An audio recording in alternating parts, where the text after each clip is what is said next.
Molt bon dia a tothom. Moltíssimes gràcies per la seva assistència a un nou esmorzar informatiu de Nueva Economia Fòrum Tribuna Catalunya. És un honor comptar avui amb la presència del candidat d'Unió a les llistes de les properes eleccions generals del 20 de desembre, el senyor Josep Antoni Duran Lleida, que serà presentat pel professor i economista el senyor Alfredo Pastor. En nom, un cop més, dels patrocinadors, Assistència Sanitària i Banco Santander, moltíssimes gràcies. Benvinguts. Senyor Pastor, al seu torn.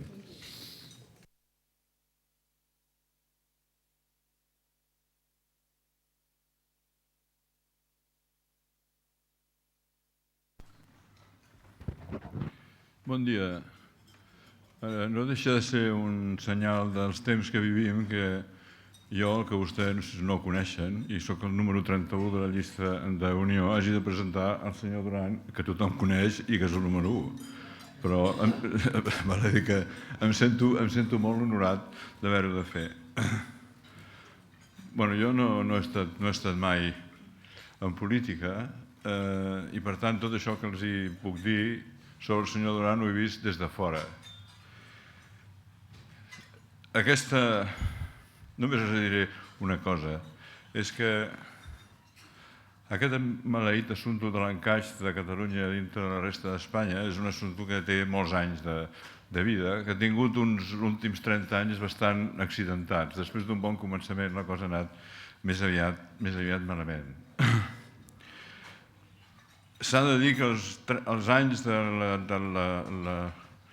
la presidència del senyor Pujol són en gran part responsables d'aquest mal encaix, per una raó molt senzilla.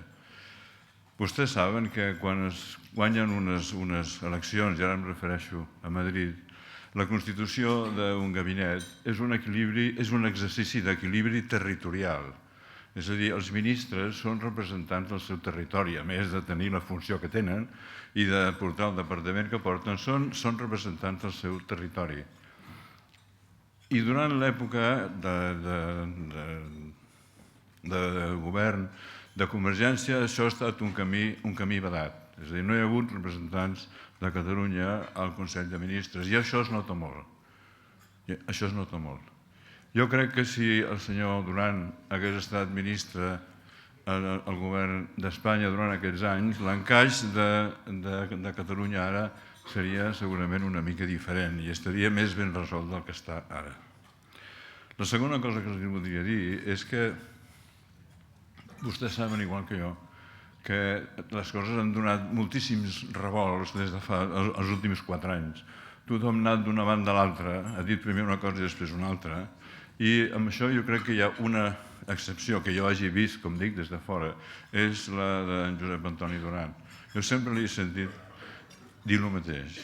I durant els anys aquests en què s'han vilipendiat d'aquesta manera les terceres vies, a mi m'ha seguit semblant que la seva era una de les que tenien possibilitats d'èxit, mentre que les vies extremes han demostrat clarament el seu fracàs. Per mi és un contrasentit que un partit com Unió no tingui representació o tingui una representació dèbil a Catalunya i a la resta d'Espanya, perquè és un partit l'ideari del qual respon a les idees de molta gent, no de tothom, potser no d'una majoria, però de molta gent. I jo crec que és un moment en què Unió necessita ajuda i nosaltres la necessitem. Ahir vaig tenir, no sé si el privilegi, de sentir el cap de llista de Junts pel Sí, el senyor Homs, parlar a la televisió. Li van preguntar si ell seria, perquè clar, un es pregunta quin paper farà Junts pel Sí, que segurament serà la representació majoritària de Catalunya al Parlament a Madrid, quin paper farà? Li van preguntar, vostè estaria en una comissió de reforma constitucional? I va dir sí, clar, perquè nosaltres volem estar a totes les comissions. Ara, vostès ja es poden imaginar quina posició defensarem nosaltres a la Comissió de Reforma Constitucional. No va dir quina era, però em sembla que tots nosaltres ens ho podem imaginar. Això és el que segurament ens espera. És a dir, això, per la imatge de Catalunya a la resta d'Espanya i jo crec que pels interessos de Catalunya a la resta d'Espanya no ens convé. I en canvi jo crec que una persona que ha acumulat un capital de relacions, de confiança i jo crec que d'estima a Madrid com el senyor Duran, jo crec que és la persona que necessitem. I ara el deixo parlar amb ell, que és el que vostès han vingut a fer. Gràcies.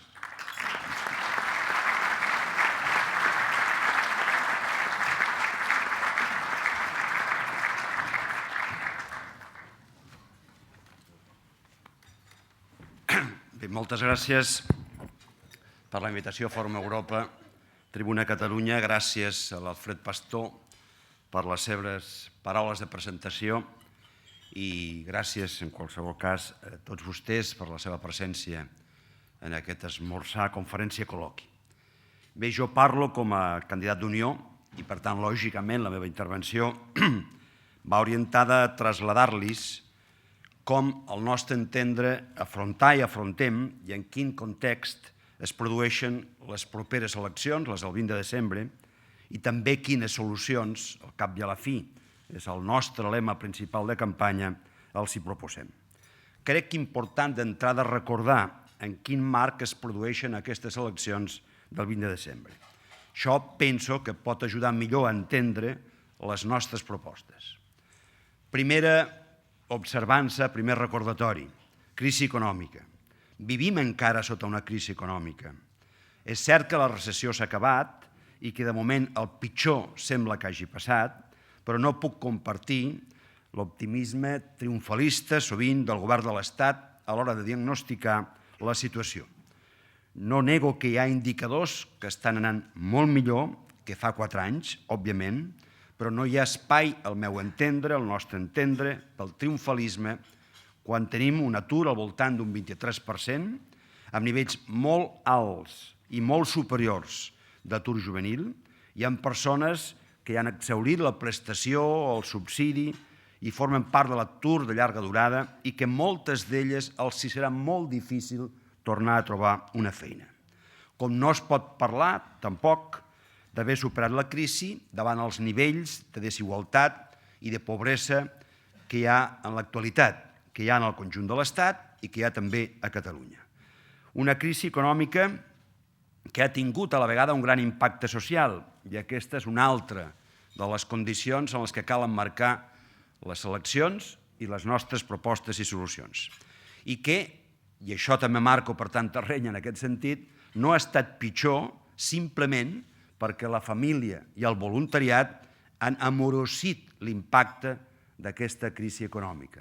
Quan remarco, per tant, la família i el voluntariat, estic fent-ho ja d'unes prioritats que després assenyalaré de cara al futur. A la crisi econòmica i social s'hi ha d'afegir una crisi política. Hi ha símptomes clars d'erosió i d'esgotament del pacte polític que va permetre la transició i que ha regit les primeres dècades de democràcia després del franquisme. No sóc dels que renega, no ho he fet mai, de la transició ni de la Constitució. Avui crec, però, que cal un redimensionament polític i jurídic de l'Estat.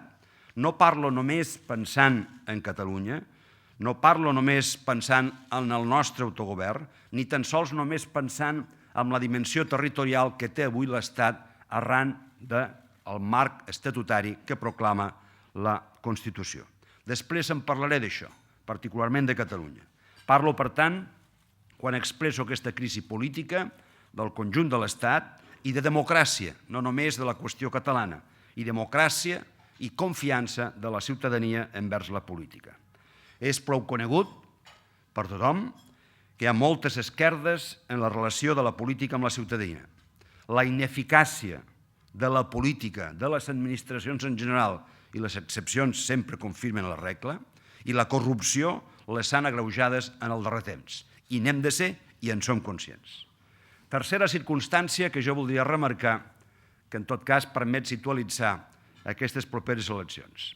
Abans de parlar de les demandes de Catalunya, en aquest sentit, no puc deixar de referir-me a una altra circumstància que marca també, com deia, el context electoral del 20 de desembre.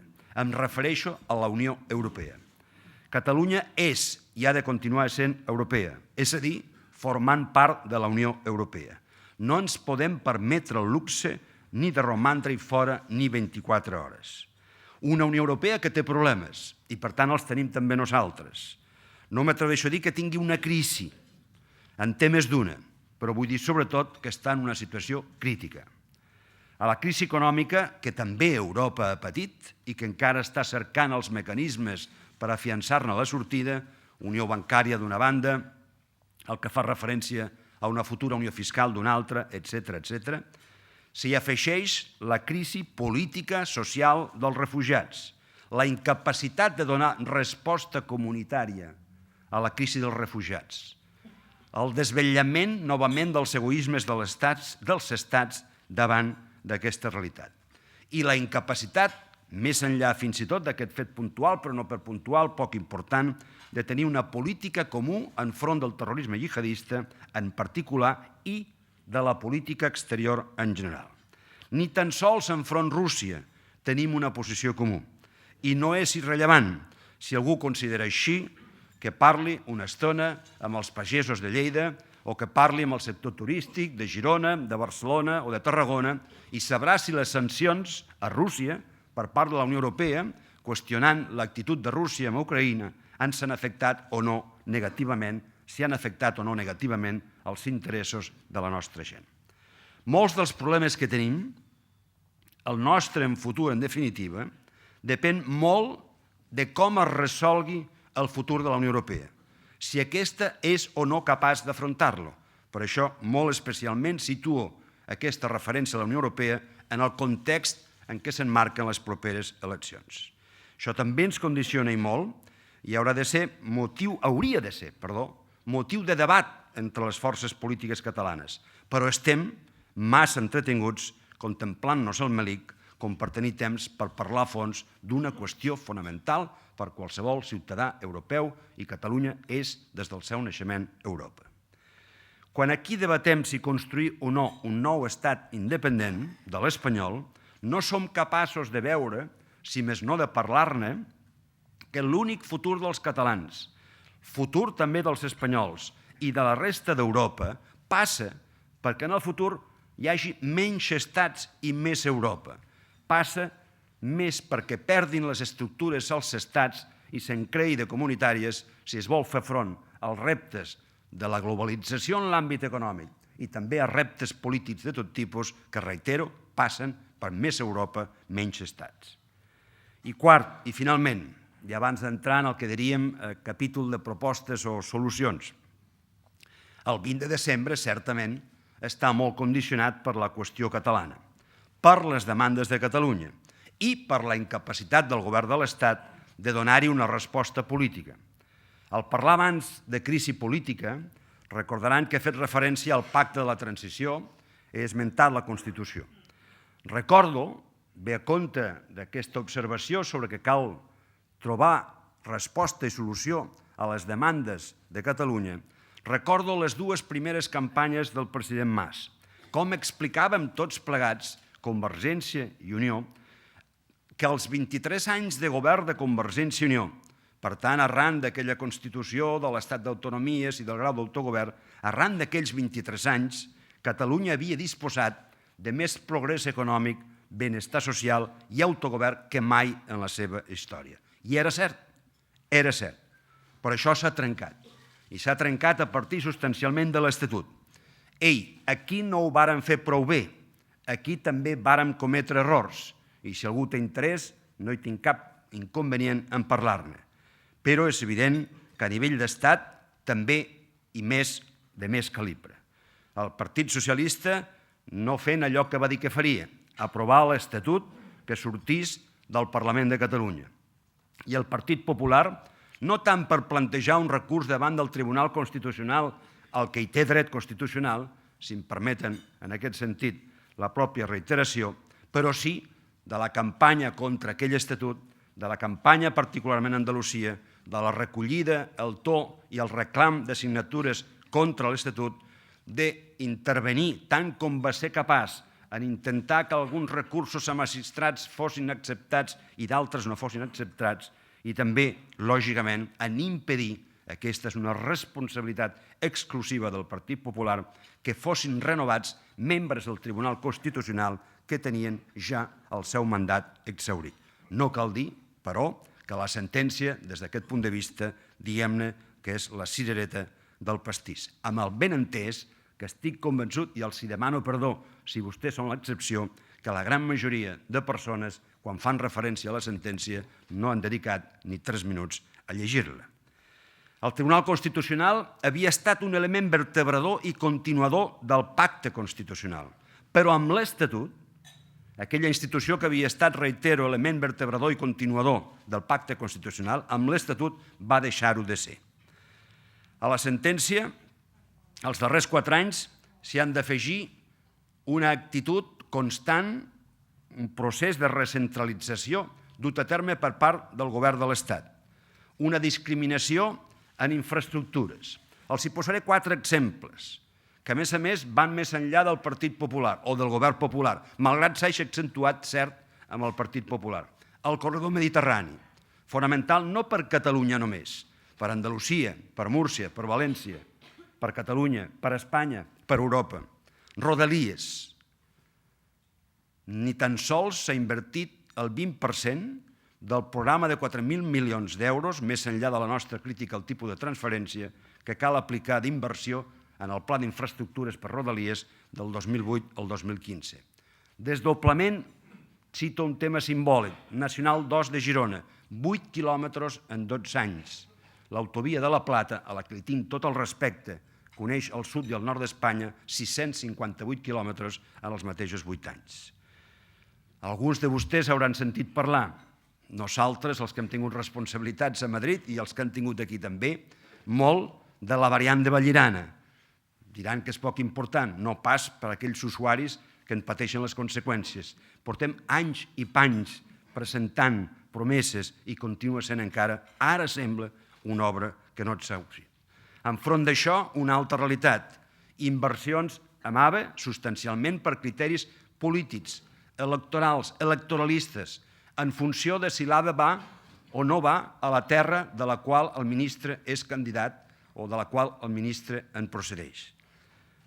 Espanya, malgrat la situació econòmica, és campiona en construcció de quilòmetres d'AVE. 2.525 quilòmetres d'AVE, 1.884 a França, 1.032 a Alemanya. Això sí, malgrat tenir 1.032 quilòmetres a Alemanya, la forta Alemanya, i 2.525 l'estat espanyol, Alemanya transporta 6 vegades més passatgers que transporta l'AVE en el nivell d'estat. A les infraestructures cal afegir els darrers anys la centrifugació que s'ha fet del dèficit públic. Brussel·les, en el context d'aquella austeritat que s'han criticat amb contundència i els altres hem procurat criticar, però al mateix temps proposar alternatives, a les exigències i al seu compliment d'aquest dèficit, el govern de l'Estat ha respost. Té una actitud poc, no dic intel·ligent, sinó poc, en qualsevol cas, conseqüent amb el que Brussel·les demanava, gastant molt poc menys del que gastava i obligant, en canvi, mitjançant la reducció de recursos per serveis socials, per sanitat, per educació, a fer en els governs de les comunitats autònomes retallades. A Catalunya encara més, en tant quan veníem d'una situació, lògicament, de dèficit generada pels governs del tripartit. Tot això s'hi ha d'afegir la incapacitat del govern de l'Estat per abordar, que calia legalment, la modificació del sistema de finançament i no cal dir la insuficiència del mateix. Fins aquí els problemes, que no són pas els únics, però tampoc vull dedicar més temps en aquest sentit a carregar-nos el cap dels problemes que tenim. Sobretot perquè la gent ara el que vol i el que demana són de nosaltres, dels polítics, solucions. I és el que volem i oferim des d'Unió, i és el que, de cara al 20 de desembre, nosaltres proposem. Solucions. En l'àmbit econòmic, és evident que el principal problema que tenim, o repte, si volem invertir els termes, el principal repte de la propera legislatura és crear ocupació. Reduir l'atur a una tassa del 15% al final de la legislatura. És molt poc, i és molt tenir un 15 d'atur. És molt poc reduir del 23 al 15, i és molt elevat encara tenir un 15. Però algú ha dit que costaria tota una generació recuperar un nivell d'ocupació acceptable. El nostre propòsit sembla modest, però no és fàcil. Però hi ha propostes que permetin l'esperança de garantir aquesta reducció al 15%. Per fer-ho, quan es parla en l'àmbit laboral de si reforma o no reforma, si aprofundir la flexibilització, si fer una contrarreforma, com proposa alguna proposta política, la nostra és ni contrarreforma laboral ni més flexibilització. La nostra és continuar amb aquell concepte que Dinamarca, que n'és l'estat pioner, de flexiseguretat, i ara toca, sobretot, ser la legislatura de les polítiques actives. Som conscients que més enllà de que la feina la crea el món emprenedor, autònoms, petites, mitjanes empreses, els treballadors, conscients de que només ells creen la feina, també ho som i ho hem defensat al llarg de la legislatura, paral·lelament a la reforma laboral, la necessitat d'un pla de xoc contra l'atur per crear ocupació. Amb un pla de primera oportunitat per a la gent jove, que sigui l'extensió del pla d'actuació que avui existeix de cara a les persones d'atur de llarga durada, i un pla de rehabilitació i modernització per a habitatges i edificis de cara a eficiència energètica, que si algú segueix amb atenció els articles de qui ha tingut el plaer i per mi l'honor de presentar-me, haurà pogut entendre més a fons, perquè recordo, si més no, un parell d'articles dedicats a aquesta qüestió. Però sobretot, ho he dit abans, autònoms, pimes, una aposta per la reindustrialització,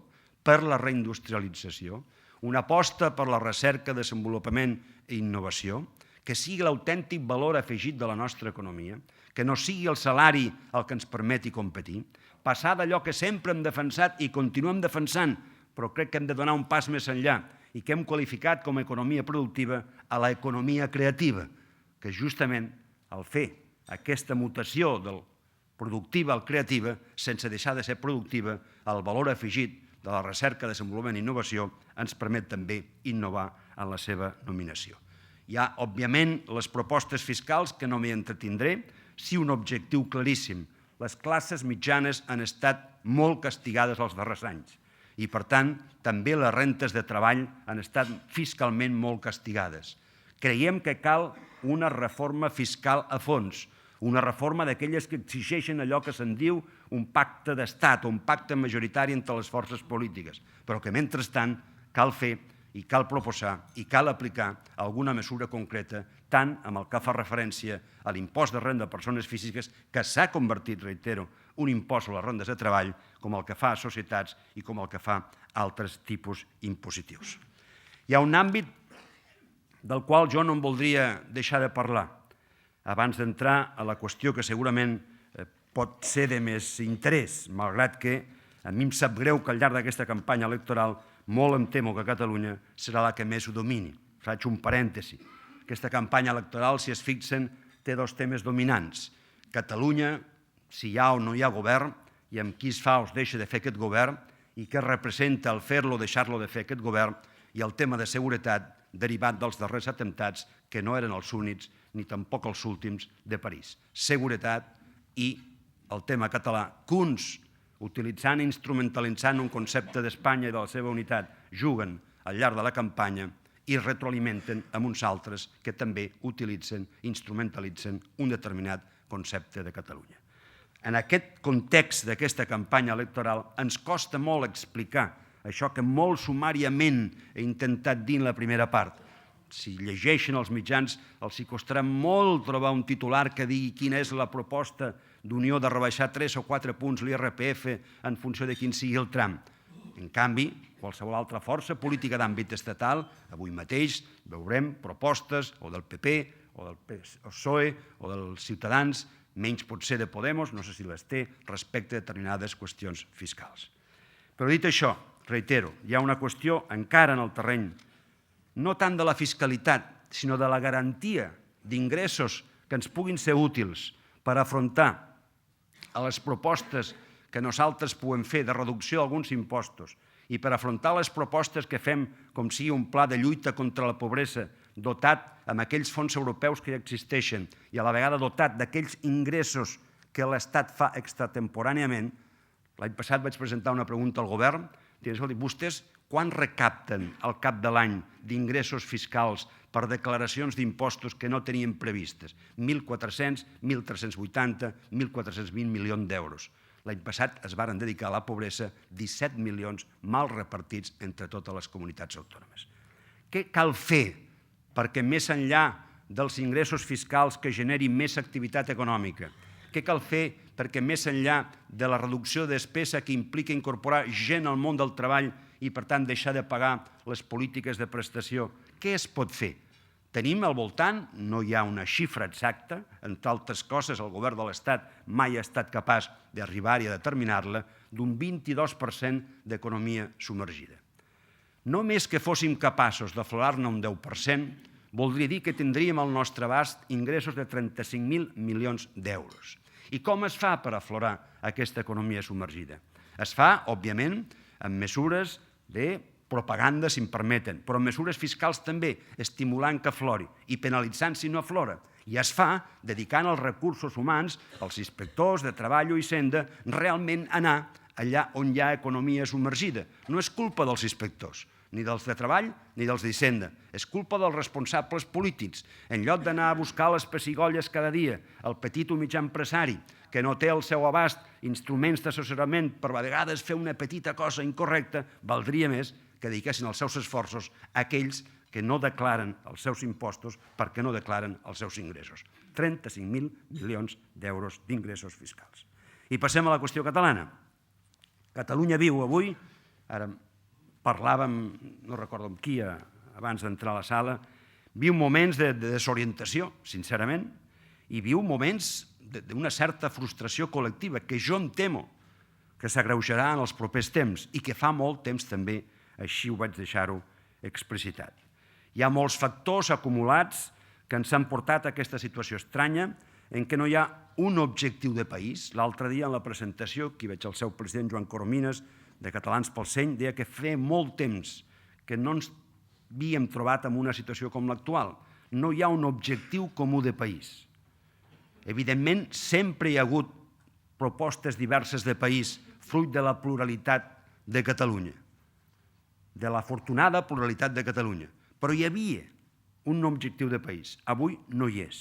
Ens trobem per primera vegada i en molts anys en una societat dividida políticament, radicalitzada, està més radicalitzada, i desorientada en l'existència de projectes confrontats que al mateix temps comporten una paràlisi econòmica, social i, no cal dir, governamental.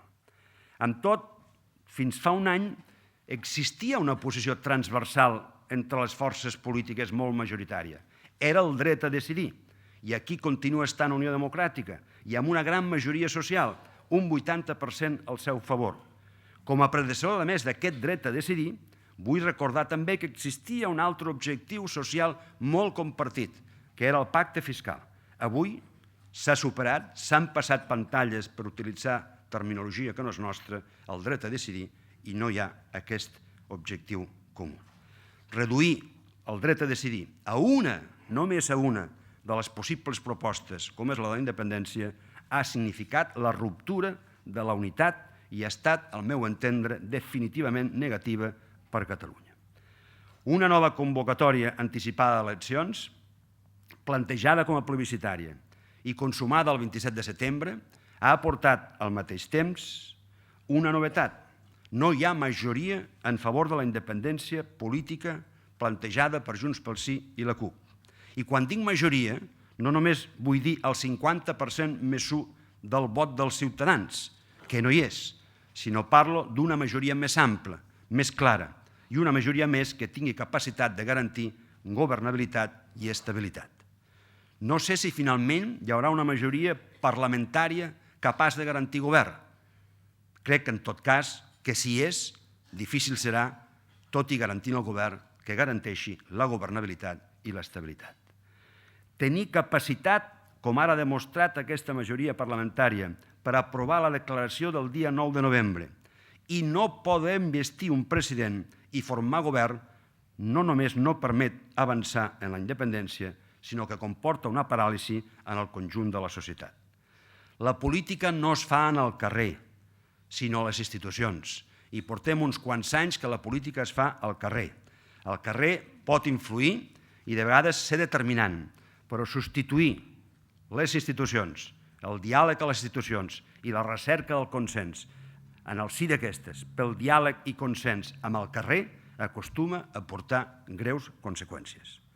De la mateixa manera que no compartim i lamento la ruptura de la plataforma del dret a decidir per aquells que han passat pantalles més enllà i critico que uns decideixin des d'una majoria parlamentària per tothom, la societat també critico aquells que, d'una banda, no volen reconèixer ni la potència de l'independentisme, que el té, ni les causes que l'han provocat i que, d'altra banda, provoquen el seu engreixament, si se'm permet l'expressió, a base d'errors, a base de recursos, a base de querelles criminals, en lloc de decisions polítiques i propostes atractives. A base també, i amb el FLAT n'hem tingut una mostra claríssima, a base d'humiliació. La declaració del 9 de novembre ha marcat, al meu entendre, un abans i un després. La declaració del 9 de novembre ha encès totes les alarmes. No ha provocat cap desconnexió de l'Estat, sinó alguna desconnexió de l'Estat amb nosaltres. I, sobretot, sense haver provocat la desconnexió de l'Estat, sí que ha trencat amb la Unió Europea. Als governs comunitaris no és que els hi preocupi el que s'hagi aprovat el contingut del 9 de novembre, és que ho detesten. El 9 de novembre ho detesten perquè trenca el principi de legalitat. I si la ruptura del principi de legalitat té efectes polítics nous, trencar el principi de seguretat provoca les mateixes conseqüències en l'àmbit econòmic. No sóc d'aquells que diu que ja han marxat no sé quants centenars d'empreses del nostre país. No. Tinc més proper aquelles tesis expressades per persones avui aquí presents a la sala, dir hi ha inquietud, hi ha neguit per tot el que està passant i això pot tenir repercussions i les tindrà econòmiques. Tot aquest procés, per tant, senyores i senyors, tal com s'ha conduït, ens porta per mal camí. Ara, de res ens serveix lamentar el temps que vivim. L'únic que hem de fer és intentar millorar-lo. El nostre problema té solució. De tot se'n pot sortir en aquesta vida. De tot ens en podem sortir en aquesta vida, per difícil que sembli que difícil ho és. Són temps d'agitació i de propaganda. Temps on s'han idealitzat els passos que s'han volgut o s'han pretès donar i s'han minimitzat les dificultats per donar-los. Avui la gent té, al meu entendre, set de veritat i se li ha de donar de veure. I volem i vull contribuir-hi, tant convençut de les meves idees i propostes com obert a parlar-ne, a dialogar-ne, sense reserves, cap al pacte, la transacció i, per tant, cedir uns i els altres. La nostra proposta respecte a Catalunya és coneguda. No volem formar part del problema, no som part del problema. Volem ajudar, en qualsevol cas, a que resolgui i, sobretot, a que no s'enquisti. Per fer-ho, proposem una solució. Proposem allò que vostès coneixen, la disposició catalana a la Constitució, és a dir, afegir una disposició addicional que garanteixi el reconeixement de la realitat nacional de Catalunya. Que hi hagi al mateix temps una garantia, busquin la paraula, ja la trobarem entre tots, més constitucionalment adient, per tal que les competències en llengua, en cultura i en ensenyament siguin i només siguin del Govern de Catalunya. Mai més, per entendre'ns, la possibilitat d'una llei verd. Un concert fiscal solidari, català. I tot això, fruit d'un pacte, fruit del diàleg, del pacte i de la transacció, ha de ser sotmès a consulta dels ciutadans i ciutadanes de Catalunya. Ha de ser, en qualsevol cas, fruit final no de la decisió dels qui pacten a les Corts, sinó de la decisió de la ciutadania de Catalunya. I amb un ampli suport, de la mateixa manera que deia abans que crec que no es pot, donada la situació, anar a plantejar la independència amb la majoria que no existeix, ni tan sols que existís amb un 50% més un dels ciutadans, també crec que qualsevol proposta requereix, també aquesta, una majoria àmplia. No serà fàcil, ho he dit abans, no serà un camí de roses, però és avui l'única possibilitat que el problema que ja a hores d'ara el president Rajoy diu problema espanyol, com a tal el va qualificar en la roda de premsa després de dissoldre les cambres, les Corts espanyoles i convocar eleccions pel 20 de desembre, perquè aquest problema espanyol no es produeixi i no comporti un fracàs molt gran de la política, ni la putrefacció del problema esdevingui una malaltia infecciosa. És la solució, l'única al nostre entendre. Si n'hi ha altres, les parlarem, però n'hi ha algunes que han demostrat la seva absoluta inviabilitat. Pretendre ara anar més enllà avui no ens garanteix ni tan sols assegurar el que tenim, ho repeteixo. Pretendre avui anar més enllà ni tan sols ens assegura garantir el que tenim. Fer d'Espanya una caricatura, com crec que una part política i social s'ha fet, és un gravíssim error. I radicalitzar, en tot cas, aquesta actitud a partir d'aquesta caricatura és fruit de la ignorància. Com mostra de soberbia és que des de la resta d'Espanya, aquesta Espanya feta per Castella, com deia aquell informe al que he fet referència diverses vegades, de gener-febrer del 2014 de l'Institut Elcano, una Espanya on segueix imperant la mentalitat castellana, segons la qual no hi ha lloc pels sentiments. No queda altre remei, amigues i amics, aquesta és la nostra solució, que el diàleg, com he dit abans, el pacte, la transacció. S'ha de recuperar l'esperit de concòrdia, l'esperit de convivència. Era més difícil als anys 76, 77, 78, 79 posar-se d'acord i ens hi varen posar amb l'esperit de concòrdia i convivència. Aquesta és l'única via. A partir d'aquí només volem dir que el que busquem és la dignitat, el respecte i el reconeixement de Catalunya. Moltíssimes gràcies per la seva atenció.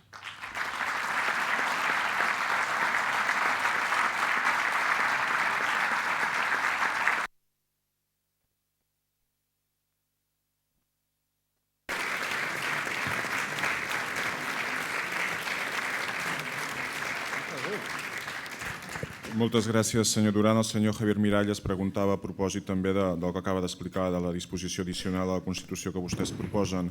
La pregunta seria ara, quin és el millor escenari que es pot plantejar per Catalunya el 20 de desembre en termes de resultats electorals, tenint en compte que les enquestes mostren un empat a 3, quasi bé tècnic, i un quart partit una miqueta per sota d'això? Jo d'entrada no em crec les enquestes que mostren un empat tècnic de 3 opcions polítiques, però el temps ho dirà. Jo no soc en aquest sentit un adiví, no tinc la bola de vidre, però vaja, estic segur que no hi ha...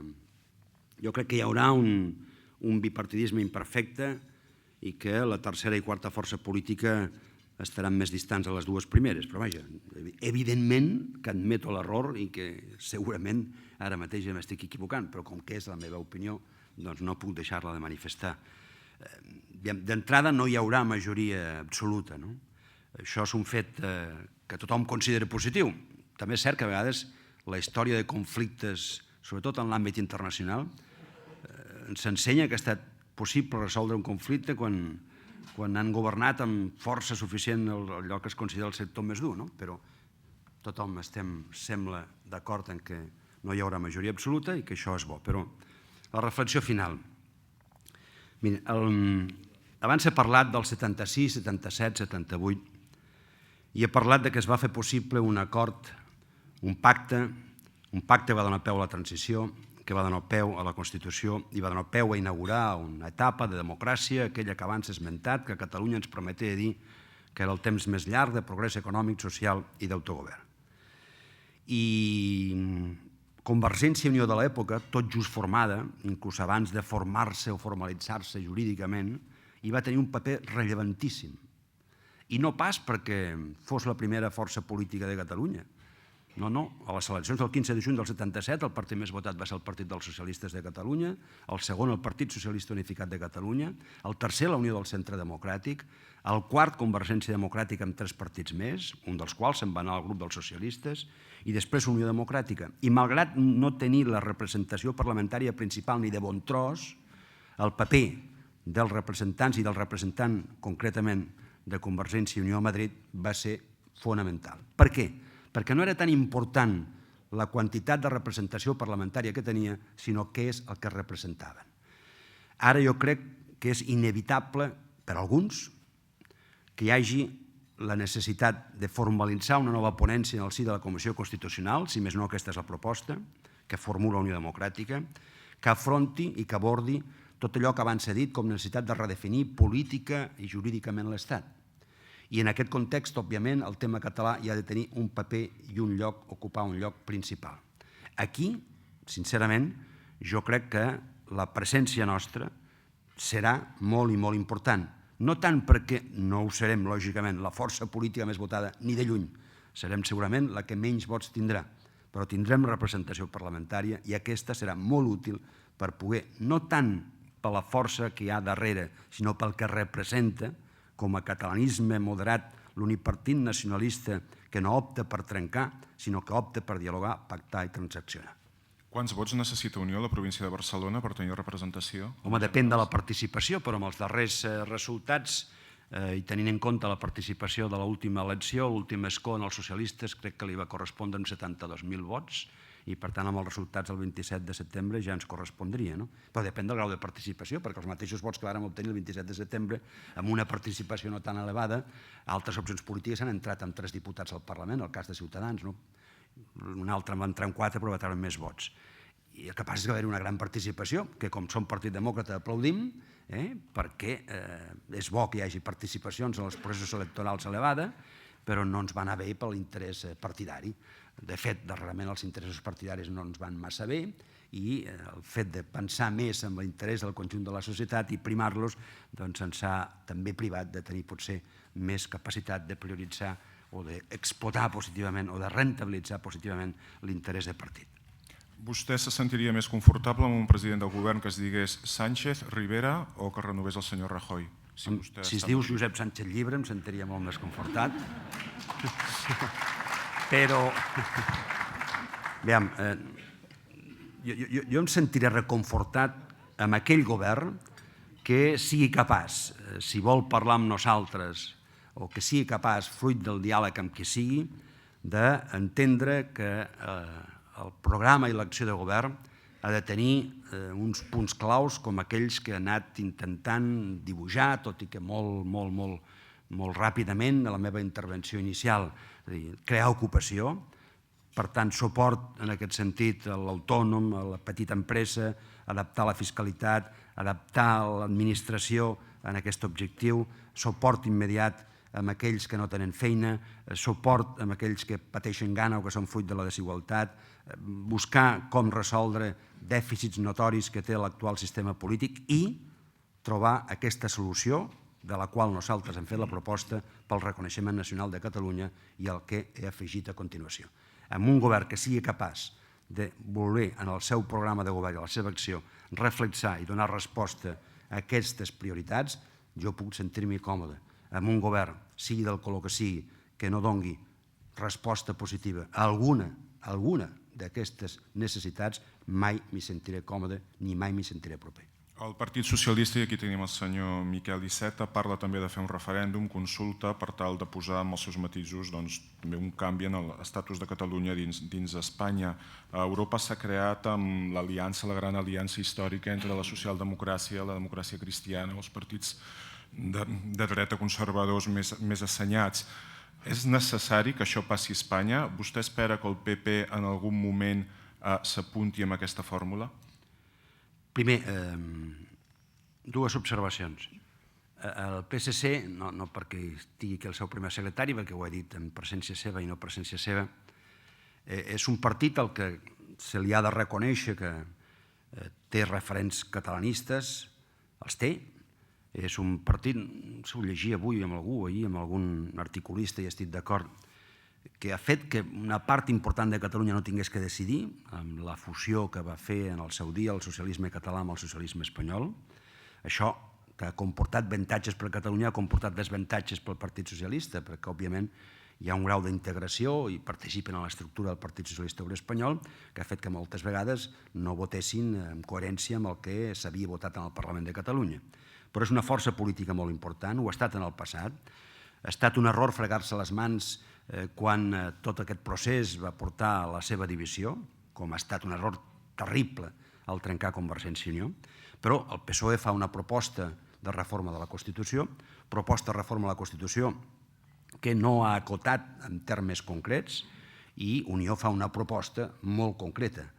Caldrà veure i caldrà parlar-ne, perquè òbviament jo he dit abans que la transacció comporta la necessitat de cessió d'uns i dels altres, quina és la proposta final del Partit Socialista i si és o no és possible apropar-nos a aquesta proposta o ells apropar-se a la nostra. I, òbviament, tots plegats tenim l'obligació d'intentar també que així el Partit Popular i que així la majoria de forces polítiques. Espanya ha de tenir molt present que si no hi ha resposta al problema català, enquistarem un problema polític. Continuarà havent-hi uns quants milions de ciutadans que no sentiran com a propi l'Estat. I avui aquests no són majoria en quant a percentatge, però tenen una majoria parlamentària al Parlament català. I de la mateixa manera que abans he dit, aquesta majoria no dona, recordo aquella editorial del 29 de setembre del Financial Times, no dona perquè aquestes forces polítiques procedeixin a declarar la independència, aquesta realitat tampoc no dona perquè continuï la miopia i l'immobilisme per part del govern de l'Estat i de les forces polítiques de l'Estat de no veure que aquí hi ha un problema que requereix una resposta política i no judicial. I si no es resol, i vostè és director d'un diari d'economia, sap, com sap tanta gent, que això comportarà inestabilitat. I la inestabilitat comporta manca de confiança. I vostè sap, com sabem tots, que el nivell d'endeutament públic i privat de Catalunya i d'Espanya segueix sent altíssim, molt perillós, i que depèn dels mercats, i que als mercats els hi costa molt poc passar de la confiança a la desconfiança, i que si no som capaços, per tant, de resoldre aquest problema, tindrem conseqüències nefastes uns i els altres. Per tant, no hi ha altre remei de resoldre'l i es pot resoldre, i s'ha de resoldre, i nosaltres serem pacients fins que això s'aconsegueixi. Aquesta setmana el conseller d'Economia deia en un programa de televisió abans d'entrar jo que si s'havia de posar de genolls per cobrar el fla s'hi posaria. I el conseller d'Empresa deia que si havia fet tomparelles des del Tibidabo fins al port les faria. Bé, jo no penso agenollar-me ni fer tombarelles, però sí que demano respecte per a aquells que demanem tossudament, amb paciència, perquè no hi ha altra alternativa i perquè sabem què pensa la Unió Europea respecte a la proposta d'independència i què pensa i què pensarà el dia que hi hagi algú que faci una proposta sèria que no sigui la d'independència i que no sigui, per tant, trencar els estats. Per tot això, jo l'únic que faig és demanar respecte per la nostra proposta. Ja no et dic que tothom hagi d'assumir que és la solució, n'estic convençut, però menys si respecte. El senyor Pastor ha mencionat que vostè hauria d'haver estat ministre. Encara ho pot ser? Ho espera? No, jo no he esperat mai ser ministre, per tant, no ho espero ara. He pogut ser ministre en un govern i en un altre i no he estat ministre. És veritat que s'ha citat que el president Pujol no havia volgut que hi hagués ministres catalans. També és cert que si jo hagués volgut, moltes persones han deixat un partit per tenir un càrrec i continuen el seu càrrec. Per tant, ho hagués pogut fer-ho jo, no? Però no, jo considero que mai he negat, al revés, Unió Democràtica està disposada a participar en un govern de l'Estat. No creiem que fos negatiu. Ara, aquesta participació ha d'estar condicionada amb un programa de govern. És a dir, ha d'haver-hi un govern de coalició en sèrio. Ha d'haver-hi un govern que passi 1 o 2 mesos fent un programa real. I si aquest programa incorpora aquelles qüestions que abans he dit i que he intentat resumir molt, molt, molt ràpidament a la meva exposició inicial, Unió no té per què tancar-se a formar part d'un govern. Sempre i quan, reitero, l'important no és estar en el govern, l'important és estar en el govern per fer què? I per fer què és per resoldre la qüestió catalana, per resoldre i assentar l'actual inici de recuperació econòmica, per crear ocupació, per actuar contra les desigualtats socials que ha posat en evidència la crisi econòmica del nostre sistema econòmic, per anar cap a una economia social, una economia del bé comú, per apostar per la família, per apostar per la societat civil, per apostar per les classes mitjanes. Amb tot això poden comptar amb Unió. El senyor Jaume Folch preguntava sobre aquesta necessària estabilitat política. Vostè se n'ha fet ressò ara. Com pot ajudar Unió trobant aquesta estabilitat? I pregunto, Catalunya què ha de passar perquè torni aquesta estabilitat política? Quin és el millor escenari possible per Catalunya en els propers mesos? Bé, Unió no pot ajudar massa amb l'estabilitat política perquè no té representació parlamentària. Si ara depengués Junts pel Sí de la CUP, en lloc de la CUP, d'Unió, doncs les coses podrien anar diferent, però no és així. No la tenim perquè, i s'ha de respectar, només que 13.000 persones més haguessin entès la utilitat del vot a Unió, i espero que ara siguin conscients de la utilitat del vot a Unió, perquè tenim aquesta experiència que està marcant la inestabilitat i la ingovernabilitat a Catalunya. Si aquestes 13.000 persones que no en van ser conscients el 27 de setembre ara prenen consciència, doncs tindrem capacitat de garantir estabilitats i de tenir intervenció en la política espanyola i espero en molts pocs mesos, perquè ara entro en el terreny dels dos escenaris contemplats de futur a Catalunya, espero en pocs mesos recuperar-la en el Parlament català. Dic pocs mesos perquè els dos escenaris possibles són, un, que finalment hi hagi acord entre la CUP i Junts pel Sí, i per tant hi hagi un govern, i per tant no calgui anar al segon escenari, que és anticipació electoral al mes de març. Tots dos escenaris són prou dolents, però és obvi que a vegades cal triar i cal prioritzar. Jo considero molt negatiu un escenari d'un govern de coalició o un govern suportat des del Parlament de Junts pel Sí per la CUP. Crec que té conseqüències econòmiques negatives. De fet, ja s'han fet sessions en aquest sentit, com abans he esmentat, i les repercussions que ha tingut en relació a la declaració votada en el Parlament català el dia 9 de novembre. Hi ha també una altra realitat que també he posat l'accent abans, però que és molt i molt important de cara al món econòmic, que és la seguretat que desperta aquest govern, que desperta una declaració que diu que a partir d'ara no es complirà altra llei que no sigui la que surti del Parlament de Catalunya, una declaració que diu que, en tot cas, no es compliran les resolucions, particularment les del Tribunal Constitucional, tot i que és cert, entre parèntesi, que a continuació, quan es presenten al·legacions de bonal del Tribunal Constitucional, s'està reconeguent aquest Tribunal Constitucional en contradicció amb el que s'ha votat, i en aquestes declaracions es diu que allò que es va votar era pura i simplement una declaració d'intencions. Però amb les coses de menjar no s'hi pot jugar. L'altra alternativa seria eleccions anticipades. Tampoc és bona. He dit abans que encara estem en crisi econòmica. Una altra elecció anticipada. A Catalunya portem eleccions el 2010, el 2012, el 2015 i serien noves eleccions el 2016. És sinònim d'inestabilitat, és sinònim d'ingovernabilitat i és, per tant, sinònim de manca de confiança per resoldre allò que hauria de ser fonamental, que és la crisi econòmica. Hi ha una alternativa, o hi hauria una alternativa, o hagués tingut que plantejar-se una alternativa.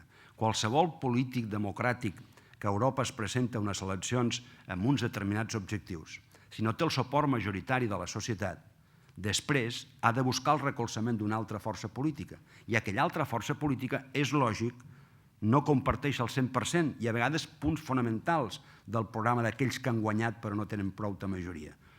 CDU, Partit Demòcrata Cristià Alemany, SPD, Partit Socialista Demòcrata Alemanya. I la senyora Merkel ha de cedir. Jo ja he dit des del primer dia que no hagués negociat amb la CUP, no perquè no li tingui respecte, crec que són prou coherents, sinó perquè que passava els límits de les forces polítiques, de Convergència, d'Esquerra també fins i tot, Convergència sobretot, i que calia buscar altres alternatives parlamentàries, que lògicament li haguessin demanat aturar el procés de declaració d'independència. Però és que, reitero, el 27 de setembre ha posat de relleu que no hi ha prou força popular per donar-li suport i que hi és parlamentària, però que la parlamentària està complementada per un partit, per una coalició, per unes coalicions, per una organització o unes organitzacions que políticament desitgen la ruptura amb el sistema, desitgen sortir de la Unió Europea, desitgen sortir de l'Aliança Atlàntica, és a dir, que si la independència de Catalunya ha de venir d'una majoria inexistent social, d'una majoria parlamentària molt important, però que és important perquè es complementa amb una força política com de les característiques de la CUP, hem fet, com vaig dir en alguna ocasió ja fa temps, un pa com unes hòsties. Nosaltres proposem dues coses. Primera, cotitzar realment pel temps treballat. Avui treballes del 5 al 25 de novembre i cotitzes tot el mes de novembre, per tant, que el temps cotitzat sigui realment el temps treballat i equiparar les cotitzacions dels autònoms als treballadors normals. Són les dues, tenim moltes, tenim un folletó específic pels autònoms, però aquestes dues enllacen o s'emmarquen en la pregunta que vostè em formula.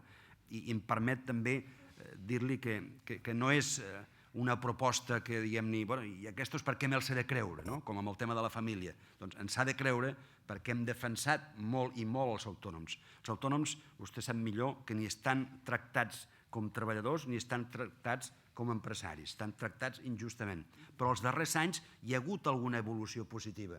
Fins i tot hi ha l'Estatut del Treballador Autònom, que el va treure el govern socialista, però molt empenyut per Unió i per Convergència, també val a dir-ho.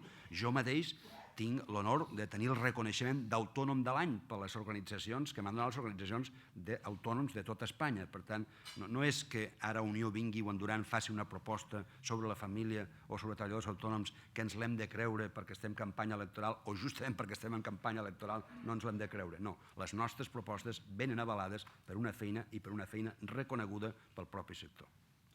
Una pregunta meva. Aquests últims dies hem vist com tots els candidats són capaços de fer de tot, quasi bé de tot, davant les càmeres de televisió, parlant a la ràdio, etc. La política s'ha convertit en un espectacle o això dona l'impressió.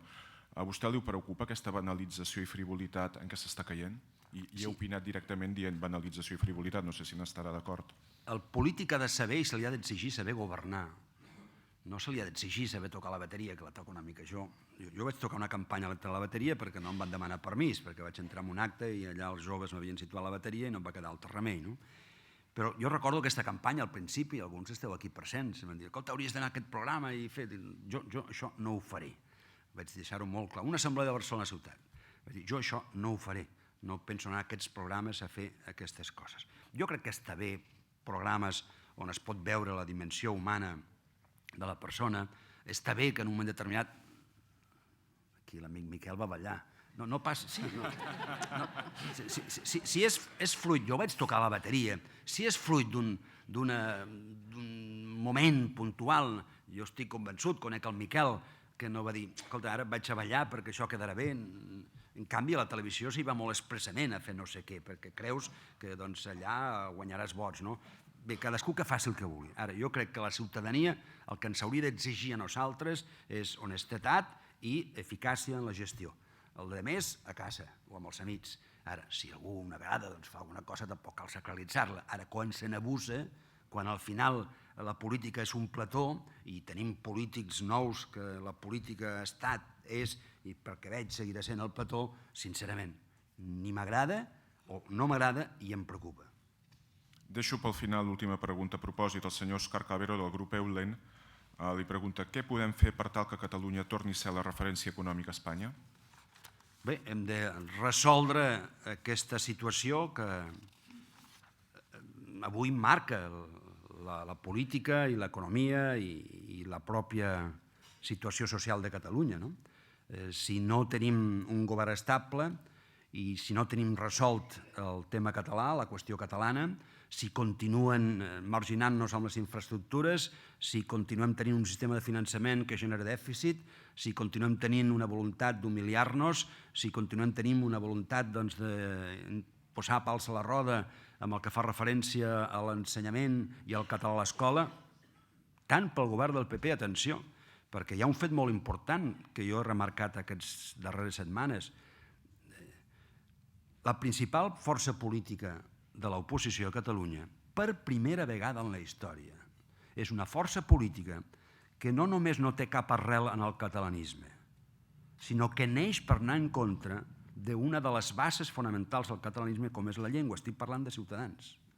És la primera vegada en la història que la principal força política de l'oposició no només no té res a veure amb el catalanisme, sinó que neix per anar contra un factor fonamental, contra la base, contra el sentiment del catalanisme, que és la llengua.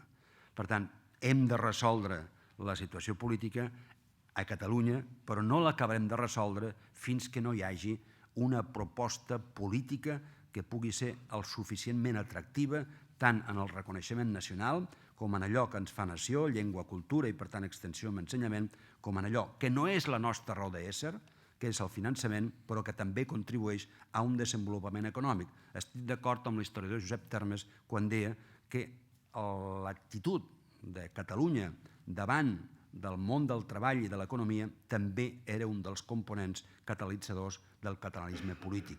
Doncs bé, si no hi ha solució per Catalunya, hi haurà encara més persones que s'inclinaran per la independència, no hi haurà sortida, hi haurà un col·lapse i difícilment tindrem les condicions per treballar, per recuperar el motor Catalunya, motor que ho segueix sent, però molt mutilada com ho era abans, motor de l'economia, ja no vull d'Espanya, sinó d'Europa. Podem ser-ho, per ser-ho, necessitem aquestes eines que ens neguen i necessitem a partir d'aquestes eines tornar a retrobar un projecte comú a Catalunya que sigui transversal amb el màxim denominador comú entre el màxim possible de forces polítiques. Doncs moltíssimes gràcies, senyor Duran. Bona sort cara al 20 de desembre. Passo la paraula com a cluent del senyor Luis Herrero del Banco Santander en nom dels patrocinadors. Bon dia. Senyor Duran Lleida, moltes gràcies per la seva visita. Le volem agrair en nom d'Assistència Sanitària Banc Santander com a patrocinadors d'aquest fòrum la seva presència i la claretat de les seves preguntes i la seva intervenció. Tanmateix, li desitgem molta sort a les properes eleccions i a tots vostès tornar a veure'ls en properes edicions d'aquest fòrum. Moltes gràcies i molt bon dia.